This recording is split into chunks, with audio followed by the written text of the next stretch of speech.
The treatment plant is dumping untreated, heavily polluted water into the Blougatspruit River.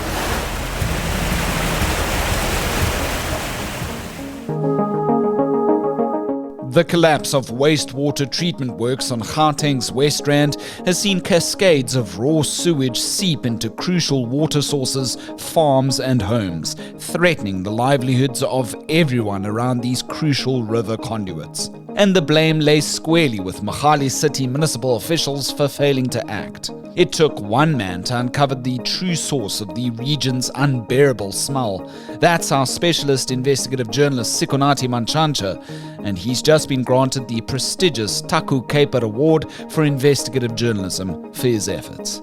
Without water, there is no life. We should not allow society to be condemned to such a life. We have a duty to ensure that we leave this country better than we found it and for generations to come. And later in the show, a City Power senior staffer claims to hold a degree that Unisa says doesn't exist. We get an update from journalist Kaya Koko. Before 2013, in 2013 and post, they've never had that degree. And finally, not even your television viewing can escape the May 1st VAT increase. To stay tuned to The Lead for every edition, hit the follow and subscribe buttons on our Spotify, Apple and YouTube podcast channels. My name's Graham Robenheimer. Let's chat all this and more right here on The Lead on News 24.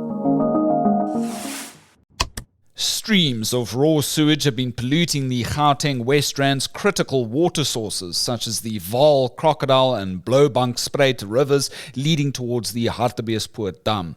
That's because the Percy Stewart treatment works near Krugersdorp has been left to rot, vomiting out torrents of brown, stinking effluent into the Blougatspruit River. That's feeding into the aforementioned water sources every single day. The nearby township's sewage pumps have also been dead, leaving homes to fester in the pollution. But one day, our specialist investigative journalist, Sikonathi Mantshantsha, had enough, searching for the source of this region's problems. He joins me now from our Johannesburg studios to discuss his award-winning Wasteland feature for News 24. Great to chat again, Sikonathi. Congratulations are in order for your Taco Kuiper Award. How do you feel? Thank you, Graham. I'm feeling good, very humbled. It's not every day that you write about excreta and people pay attention, so it's quite great, and of course I'm feeling good. The people of Mogale City have had some relief. It's not yet over, but there's work ongoing to fix the problem. Your feature is excellent. It is probably one of the best water story features that I have seen in the longest time. What first prompted you to investigate the specific region's water woes? What was your daily experience there that set you on the foot of the story, Sikonathi? Thank you, Graham. Thank you for the compliment. Very kind of you. This is how I came into the story. My children went to school near the Hartbeespoort Dam, and to get there, either dropping them off or fetching them, I have to cross quite a few rivers. I think the Crocodile itself, I have had to cross it 3 times either way. And in the valley there was always something stinking, and I knew there was some pollution, but I didn't know exactly what the source was. And this carried on for a while. While I was still wondering, there's also a lion park in that village where you go and see some lions. When you get closer to the river, there's always some stink going on there, and one had to check what there was. But the biggest break came when a person who shall remain anonymous sent me a picture via a colleague of mine, a picture of a river that looked absolutely ridiculous, and the water was pitch black and it looked oily, and you could just smell the thing on the water, and this was on a river stream.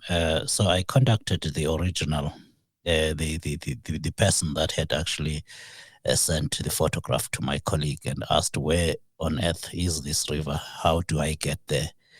And long story short, on the 31st of July was my first visit there, 31st July 2024, and someone took me on a tour. I actually quoted Trevor Burrow in the story.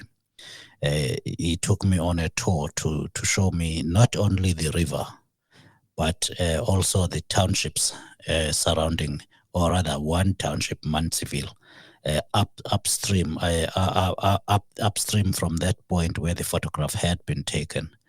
And he then took me to that spot where there was, where I could see the water, and the stench was quite unbearable, both in the township where excreta was flowing openly in the streets and in the houses and homes of the people who lived there. Children couldn't play outside. I grew up in a township playing soccer in the streets, but that option was not available to the children of Mantsiville.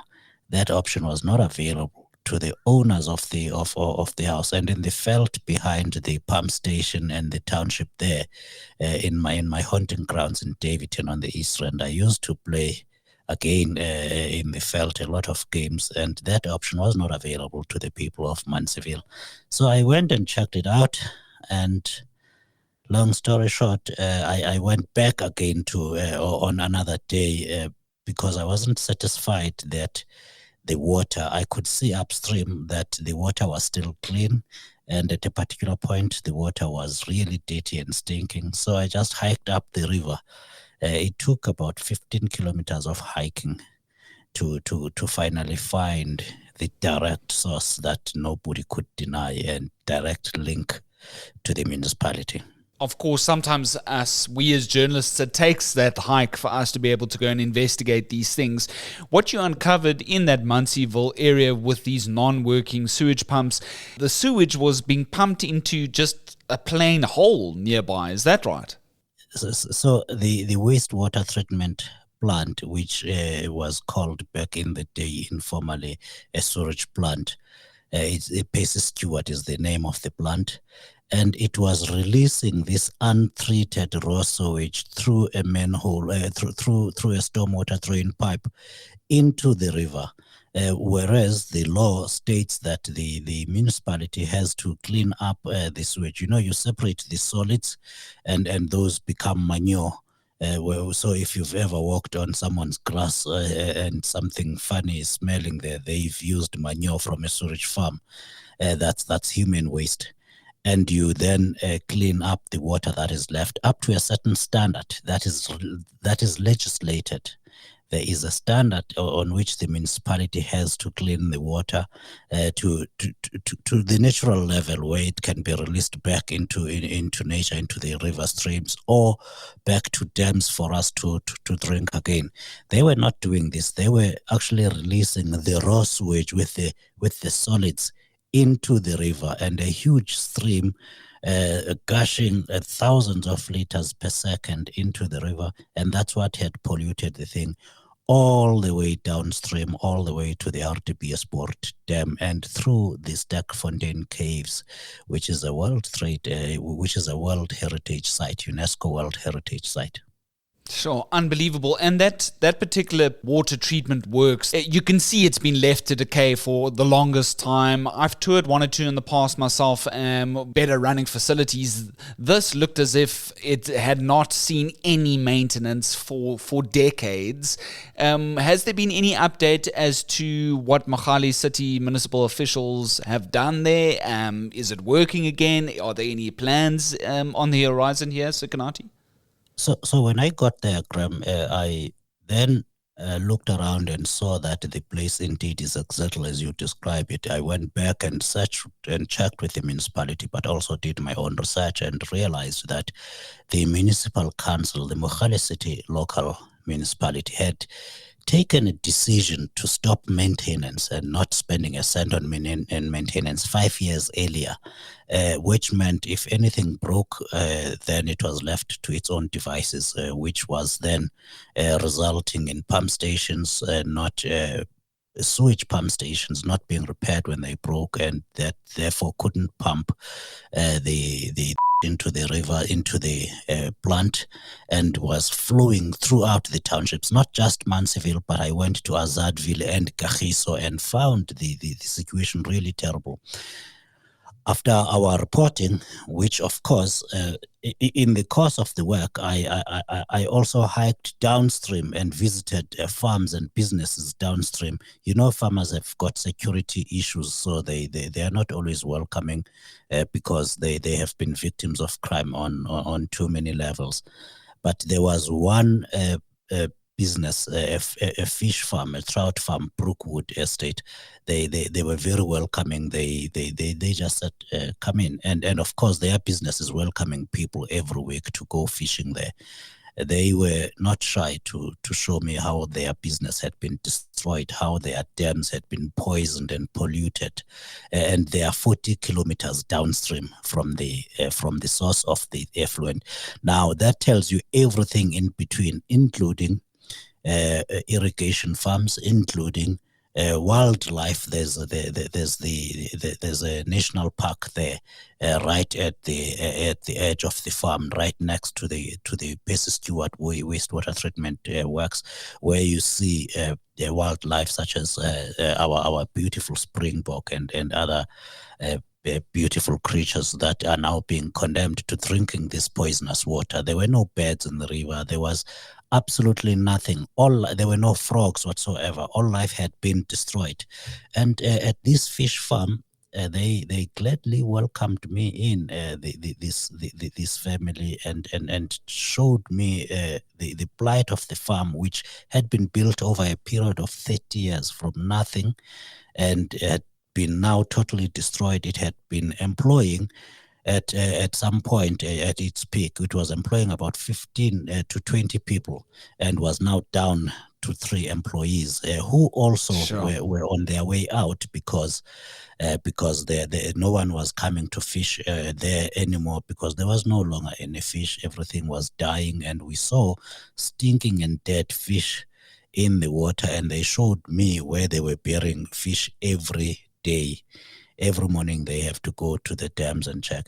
Anyway, yeah, so they told me that the state president used to go fishing there in the early days of the farm. But they also told me that the farm was such an important tourist attraction that ambassadors from Europe mainly would come and take their staff, diplomatic staff from countries such as Russia and many others. Germany, represented in South Africa, would come and take their staff from Southern Africa for annual gatherings at the farm, fishing and stuff. And also the army, the South African Defence Force, held its Army Day there, fishing until 2022.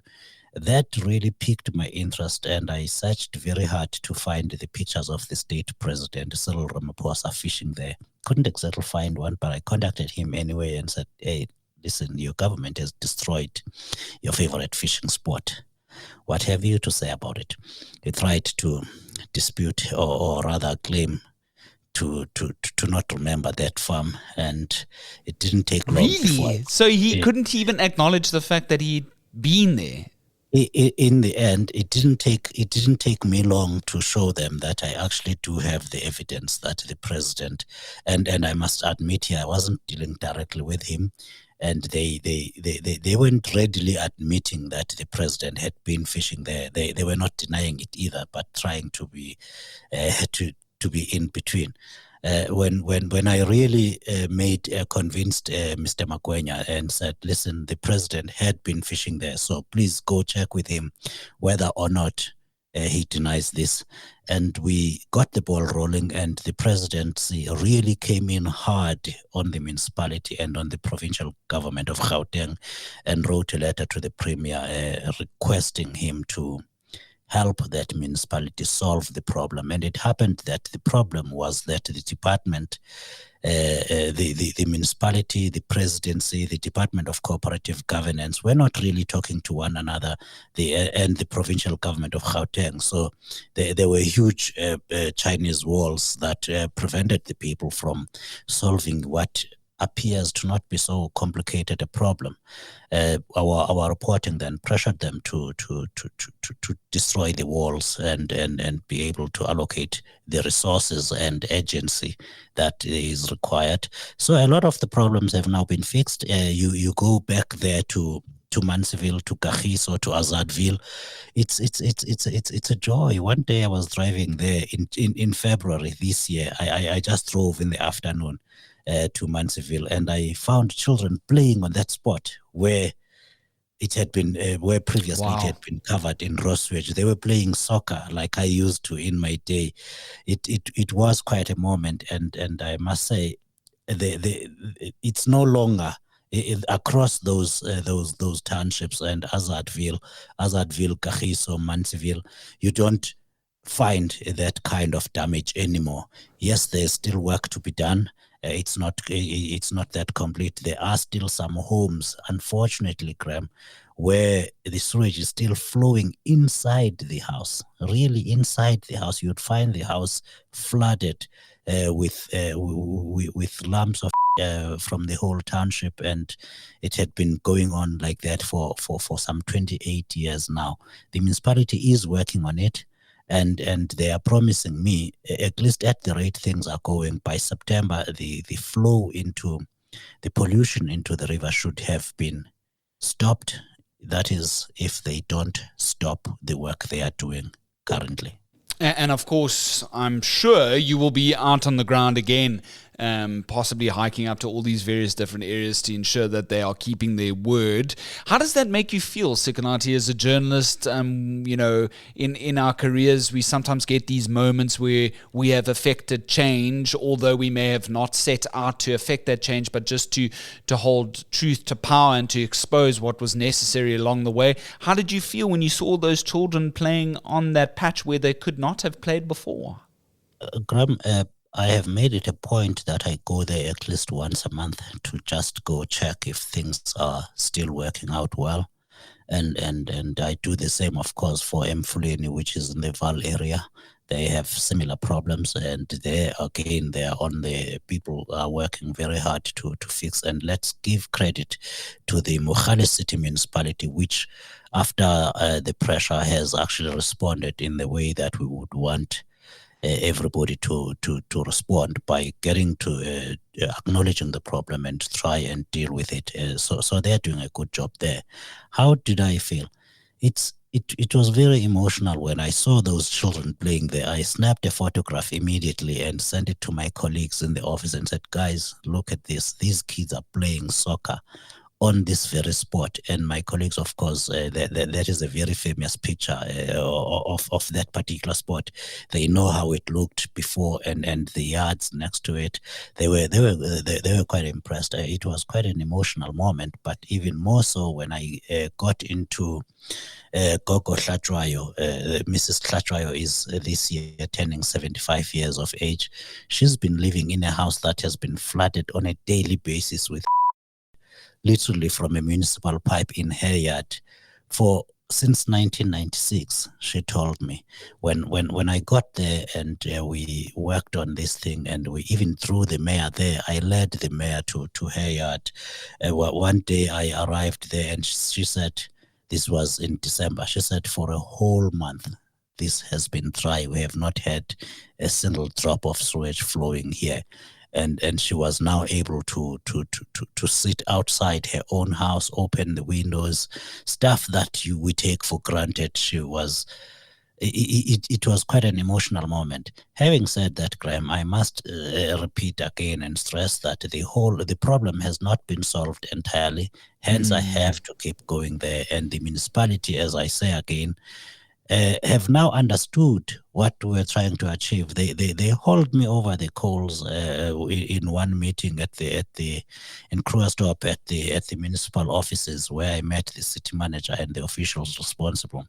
It was a tense meeting, questioning my motives and stuff. It really was hard, but we came out of that meeting, all of us understanding and appreciating one another's role. And they actually thanked me for the criticism and for drawing the government's attention at the highest levels, that they were now able to get the resources that they required to fix the problem. Your engagement with the Mogale City municipal officials didn't seem great. They were sort of kept stringing you along, saying, we were going to give you the answers that you needed for the particular questions that you were putting forward. I mean, I myself, in a rather other pithy story, I've also been struggling to actually get engagement from them. So you didn't really, at the end of the day, get what you wanted from them. You actually had to end up going to the president's office. Since then, has the engagement been a lot different now that the president and the national executive sort of got involved finally to end off Sikonathi? Graham, the beautiful thing about telling stories is that you don't need the municipality or the subject of the story to actually help you if they don't want to help you. Of course, they would make life a lot easier for all of us. So when they didn't respond at all to my questions for a whole month, promising would respond, they actually made my story even better, because the information I didn't get from them, I had to go on the ground and go find it and count the number of pump stations that were actually not working. So it helped me. It helped improve the story that they were not cooperative at first.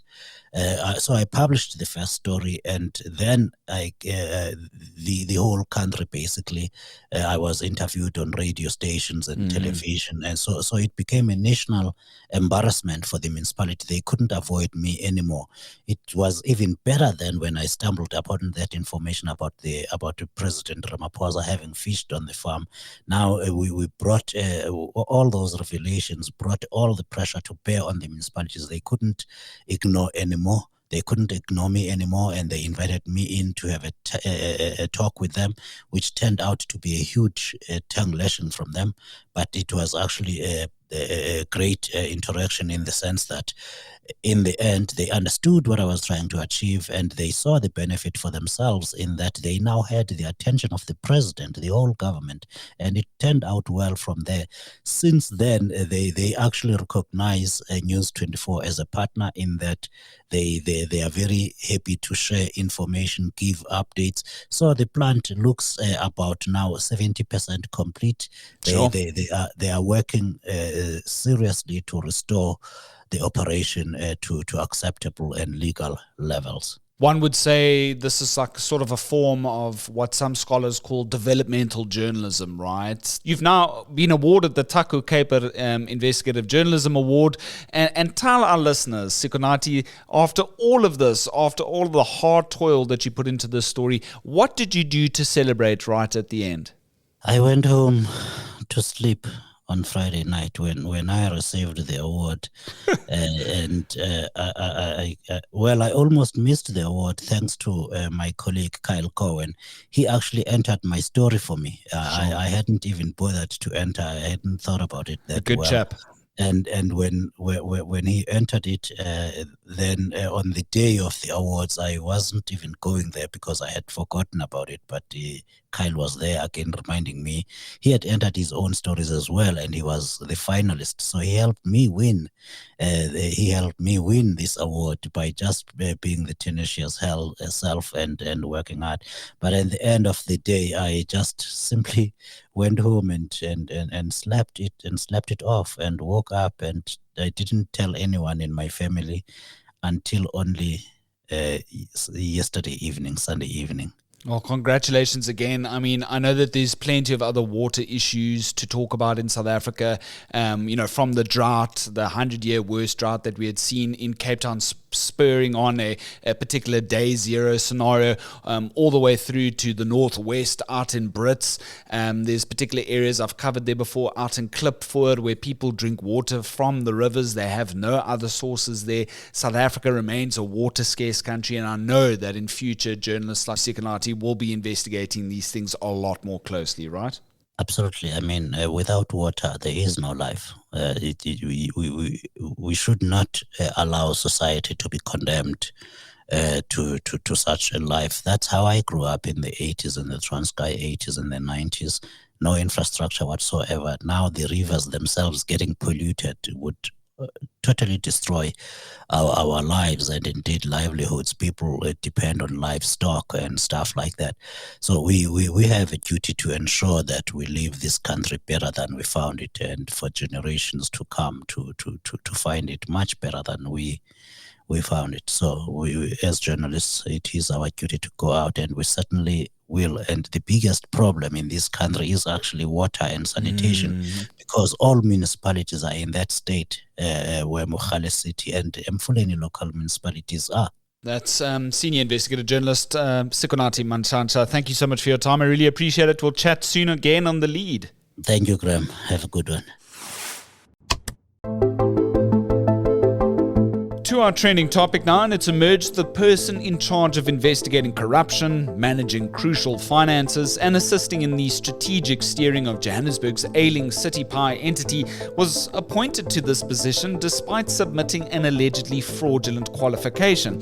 The News 24 investigations teams uncovered evidence that City Power senior manager Mahomo Mary Sebeso had claimed to have a Unisa Bachelor of Commerce degree in strategic supply chain management. Yet, Unisa tells us it's never offered that degree before. Now, to detail this further as part of his Power Connections feature, looking into City Power, investigative journalist Kaya Koko joins me now from our Johannesburg studios. Great to chat again, Kaya. How are you doing today? Good yourself, Graham. Laka. Okay, you can't find evidence that the senior City Power manager had this particular qualification, right? No, we cannot. So official City Power documents say that she has a BCom, as you mentioned, in supply chain, strategic supply chain management. But we tried to confirm with Unisa, and they gave us an official statement saying that they had never offered this in 2013 when the alleged degree was conferred, or before 2013, in 2013 and post, they've never had that degree. So now Sebeso and the two other senior managers have been sort of found to be illegally appointed at around this juncture, and that's according to the South African Local Government Bargaining Council. And so there's a separate investigation underway there. Yes, so those three senior manager positions, which are located within the procurement sector or section of City Power under the finance department, they are being challenged at the bargaining council for flouting of procedures and also the alleged fake qualifications as well. So according to the Municipal Systems Act, appointing a senior manager needs to be a public ad, and that has to go out nationally, including to one national newspaper. It wasn't a public ad, it was an internal ad. Those ones specifically, they were internal. We've seen those internal ads, and so that's where the challenge at the bargaining council, that's what it is premised on. So ultimately you have Johannesburg City Power, we know, according to the Auditor General's office, hemorrhaged in the 2023-24 financial year, close on nearly 3 billion rand. And you've got three, senior executives that were appointed, yet didn't seem to have had the necessary qualifications at the time. I mean, Kalami, not surprised, yet your investigations continue.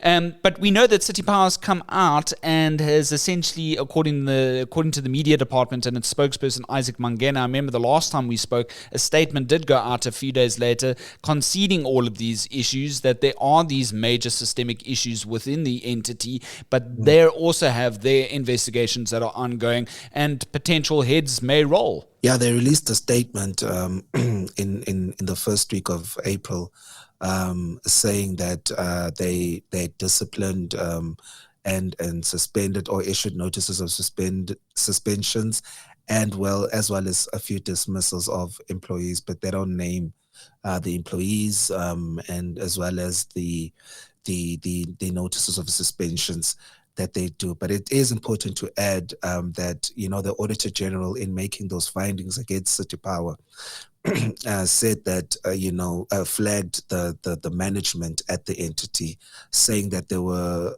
flagrant disregard of internal processes as well as legislation governing local government and its entities. So when you focus on some of the recruitment processes, and that's what we wanted to do, to see how people, if the AG is saying that people aren't following the law and, senior management is, disregarding legislation and the regulations that govern them, how are these people being appointed? And that's how we came across this. So it is concerning. It's not us saying it, it's a Chapter 9 institution that is saying this, and, we're just digging further. That's investigative journalist Kaya Koko. Thank you so much for your time. I look forward to the next installment in the Power Connections saga. Thank you for your reporting.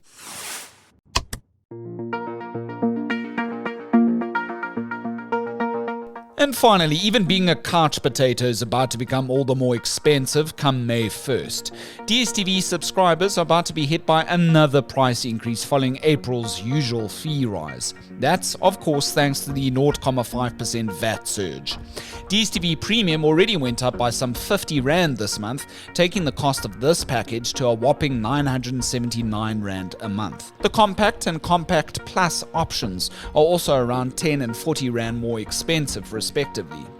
These increases don't exceed 6%, whereas elsewhere in Africa, DSTV prices have risen by as much as 22%. Although the VAT increase will soon prove incremental, these days it's starting to feel like every rand counts.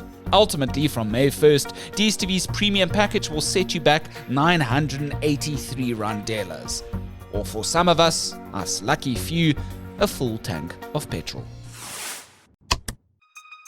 From exposing a massive effluent leak to our VAT TV reality. That's been our show. And we'd love more of your mails, comments, and especially voice notes. You can mail us at thelead@24.com to be heard in our next edition.